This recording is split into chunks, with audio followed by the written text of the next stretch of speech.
Class 12 के student finally आपका अर्थशास्त्र का पेपर मिल चुका है और बहुत सारे स्टूडेंट कमेंट आ रहे थे कि सर जो अर्थशास्त्र यानी इकोनॉमिक्स का पेपर वो डाल दीजिए।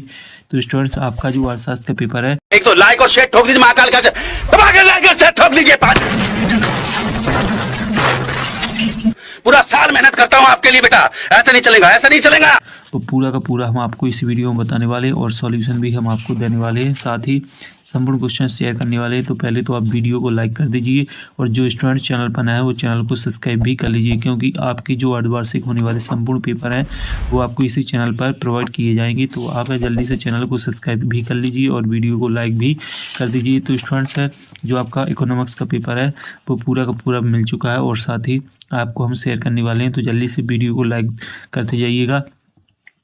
आप देख सकते हैं स्टूडेंट अर्धवार्षिक परीक्षा 2023 कक्षा 12वीं विषय अर्थशास्त्र और आपका पूर्णांक रहेगा 80 नंबर का।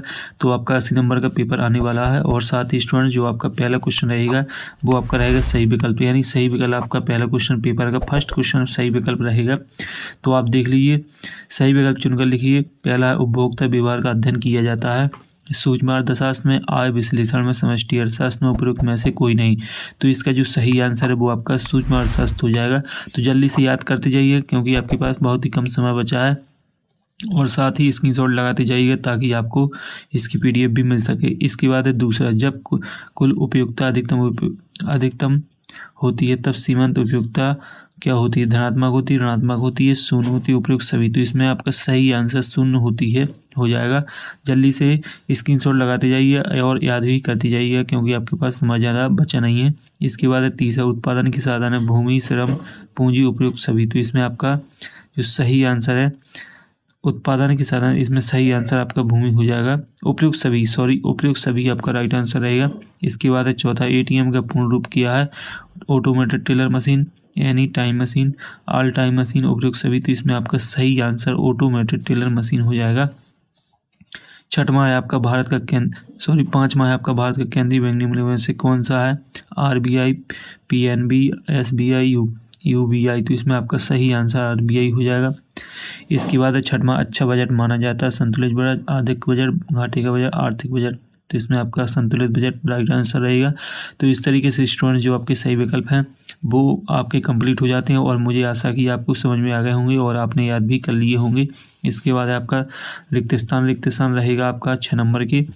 तो इसमें पहला है आपका जो आपका पहला व्यष्टि और समष्टि अर्थशास्त्र एक दूसरे के डॉट डॉट होते हैं। तो इसका जो आपका सही आंसर वो आप देखते जाइएगा, कॉपी में लिखते जाइएगा। इसमें आपका पूरा राइट आंसर हो जाएगा। और इसके बाद आपका सीमांत लागत केवल डॉट डॉट लागत पर निर्भर करता है। तो इसमें आपका हो जाएगा परिवर्तन, दूसरे का राइट आंसर आपका परिवर्तन रहेगा। इसके बाद जो आपका अगला क्वेश्चन है वो आप देख लीजिए। तो जो आपका अगला क्वेश्चन रहेगा वो अगला क्वेश्चन है आपका तीसरा, असत लागत वक्र का आकार डॉट डॉट अक्र जैसा होता है। तो इसमें आपका लिख लेना है यू आकार का होता है। इसके बाद है चौथा, दीर्घकालीन कीमतों को डॉट डॉट कीमत कहा जाता है। तो इसमें आपका उत्पादन हो जाएगा। और ब्याज प्राप्ति डॉट डॉट राजस्व है। तो इसमें आपका गैर हो जाएगा। और साधनों की मांग डॉट डॉट मांग होती है। तो इसमें आपका प्रत्यक्ष हो जाएगा, यानी आपके जो खाली स्थान है उनके आंसर जो रहेंगे पहले में पूरक हो जाएगा, दूसरे में परिवर्तन, तीसरे में यू, चौथे में उत्पादन, पांचवें में गैर और छठवें में प्रत्यक्ष हो जाएगा। इस तरीके से आपकी खाली स्थान कंप्लीट हो जाते हैं। देख लीजिए एक बार फिर से। अब आते हैं आपकी सही जोड़ी आपके स्टूडेंट्स 5 नंबर की रहेगी, देख लीजिए।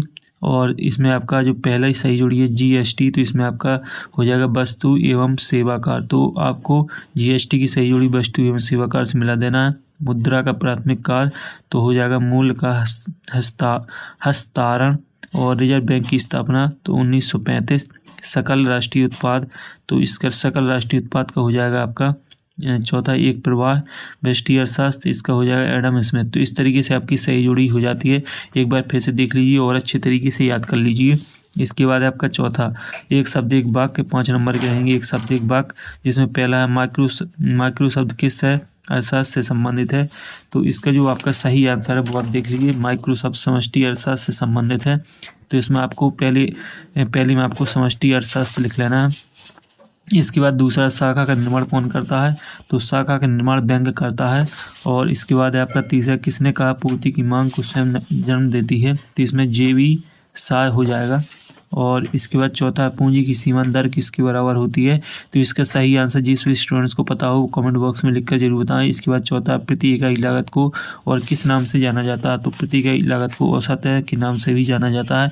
इस तरीके से आपके एक शब्द और एक वाक्य भी कंप्लीट हो जाते हैं, जिसमें पहला आंसर समष्टि अर्थशास्त्र रहेगा, दूसरा बैंक, तीसरा जे.बी. और चौथा का आपको ही स्वयं से आंसर देख लेना है, और जो पांचवा आपका इसमें औसत रहेगा। तो इस तरीके से आपके एक शब्द एक वाक्य भी कंप्लीट हो जाते हैं। अब आते हैं आपके सत्तर।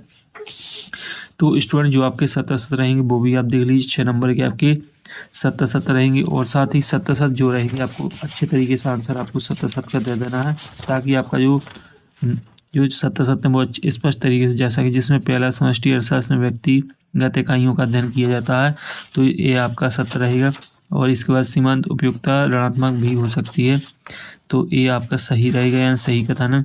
इसके बाद सीमांत उत्पादन को टीपी द्वारा प्रदर्शित किया जाता है, तो इसमें आपका असत्य है। और चौथा, पूर्ति की कीमत लोच की 3 श्रेणियाँ होती हैं, तो ये आपका असत्य रहेगा। व्यक्तिगत इकाइयों का अध्ययन व्यष्टि अर्थशास्त्र में किया जाता है, तो ये आपका सही है। और केंद्रीय बजट वित्त मंत्री द्वारा प्रस्तुत किया जाता है, तो ये भी आपका सही है। तो इस तरीके से आपके 70 रहेंगे। पहला असत्य रहेगा, दूसरा सत्य रहेगा, तीसरा असत्य रहेगा, चौथा सत्य रहेगा, पांचवा सत्य रहेगा, और छठवां भी सत्य रहेगा। इसके बाद आते हैं स्टूडेंट्स आपके 2 नंबर क्वेश्चन, जिसमें छठवां है, पूंजीवादी अर्थव्यवस्था से क्या तात्पर्य है? कुल परिवर्तनशील लागत से क्या तात्पर्य है? तो इनका जो सॉल्यूशन है वो आपको टेलीग्राम चैनल पर मिल जाएगा। टेलीग्राम चैनल की लिंक आपको वीडियो के डिस्क्रिप्शन में मिल जाएगी, आप क्वेश्चन को देखते जाइएगा। 7वां, स्थिर लागत एवं परिवर्तन लागत के उदाहरण दीजिए। बाजार संतुलन से क्या आशा है? 2 नंबर का है। इसके बाद आपका 8वां, राष्ट्रीय आय की गणना की विधि समझाइए। 2 नंबर। वास्तविक आय का क्या अर्थ है? समझाइए। 9वां है, वस्तु विनिमय का असर बताइए। व्यापारिक बैंकों के कार्य बताइए। 2 नंबर का है। 10वां क्वेश्चन रहेगा, पूर्ण रोजगार को परिभाषित कीजिए। अनैच्छिक बेरोजगारी किसे कहते हैं? 2 नंबर का।